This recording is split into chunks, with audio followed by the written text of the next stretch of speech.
Турција и оваа година останува најисплатлива дестинација за летен одмор, или во превод и летовите и услугите таму се на задоволително ниво за македонскиот джеб, додека Франција и Италија во моментот убедливо се меѓу најскапите во Европа. Ова значи дека и патот дотаму и храната и сместувањето чинат повеќе. Според бројките на европската статистика, Евростат, ако за услугите за кои воземјите во Европската Унија би потрошиле 100 евра, за истите во Турција треба да се издвојат само 60 евра. За хотелско сместување и јадење во ресторани во Франција би платиле во просек околу 120 евра, а Италија е за нијанса поевтина со просечна цена на услугите од 110 евра. Во Турција пак би потрошиле за истите работи околу 75 евра. За цигари и јавен превоз во Турција би потрошиле 25 евра, додека во Франција околу 190 евра. Според туристичките агенции, граѓаните го предпочитаат концептот all inclusive, оти однапред ги знаат речиси сите трошоци.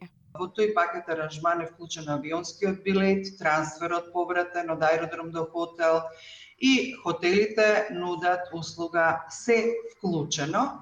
Што значи тоа? Дека имаат сместување, оброците во хотелот, пијалоците сите, во баровите на плажа се вклучени исто така пијалоци.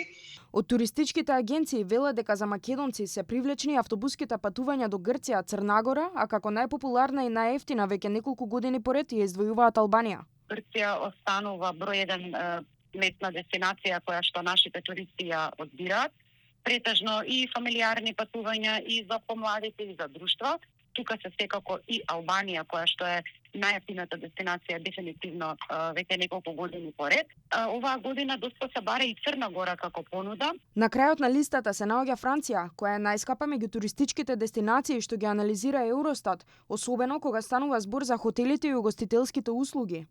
И Италија е меѓу поскапите дестинации, додека Шпанија и Грција нудат поумерени цени, но сепак можат значително да варираат во зависност од регионот и туристичката сезона. Португалија се издвојува како една од најисплатливите дестинации кога станува збор за хотели и ресторани. Од туристичките агенции велат дека летната сезона добро тече, но во шпицот на јули и во термините во август се забележува благо намалување на интересот. Според нив, тоа се должи на поскапувањето на горивото, но и на повисоките цени на сместувањето. Сепак, велат дека секоја дестинација има свои туристи, а се зависи од интересите и буџетот на граѓаните.